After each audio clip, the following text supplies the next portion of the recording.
팔에 오돌토돌 닭살처럼 올라오는 모공 각화증, 사실 닭살과는 조금 다릅니다.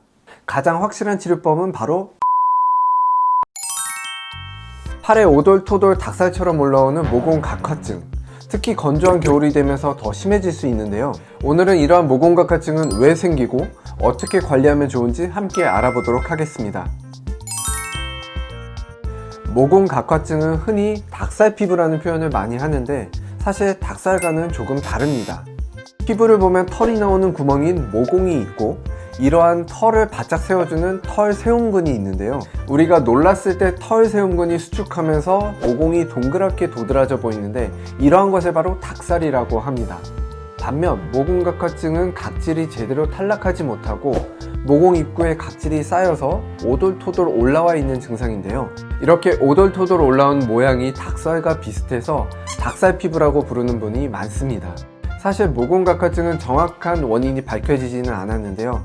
대부분은 유전적으로 발생하게 됩니다. 특히 청소년기에 나타나는 경우가 많은데요. 이때는 피지 분비 작용이 활발해지면서 각질도 쉽게 생기게 됩니다. 그래서 유전이라는 말씀을 드리면 환자분들이 아니요 저희 부모님은 없는데요 라는 말씀을 많이 하시는데요. 모공 각화증은 보통 20대 중후반이 되면서 증상이 대부분 사라지게 됩니다. 그래서 아마 청소년기에 있었다가도 좋아지신 경우가 많을 거예요. 사실 모공 각화증은 어떤 치료로 완치를 할 수는 없어요. 가장 확실한 치료법은 바로 나이가 드는 것인데요. 그러니까 이렇게 팔이 오돌토돌 모공 각화증이 생겼다면 아직 내 피부가 젊고 건강하구나 라고 생각하셔도 좋을 것 같습니다. 다만 증상이 너무 심하거나 여름철에 팔을 드러내놓고 다닐 때는 스트레스를 받을 수도 있는데요. 여러가지 관리법으로 이런 증상을 조금 완화할 수는 있어요. 우선 모공 각화증은 각질이 생기는 것이기 때문에 충분히 보습을 통해 피부를 촉촉하게 만들어주는 것이 중요합니다.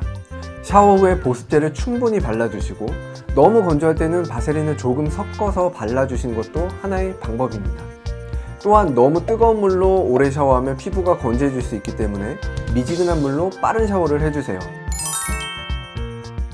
다음으로는 피부 연화제를 사용하면 피부가 부드러워지면서 각질이 쉽게 탈락할 수 있는 환경을 만들어줄 수 있습니다.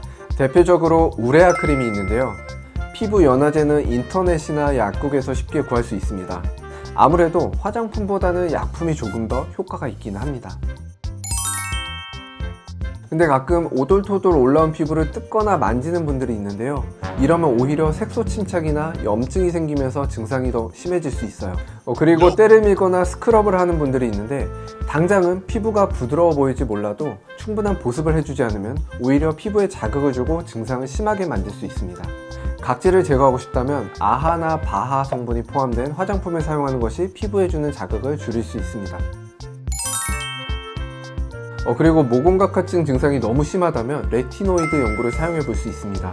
대표적으로 스티바이가 있는데요.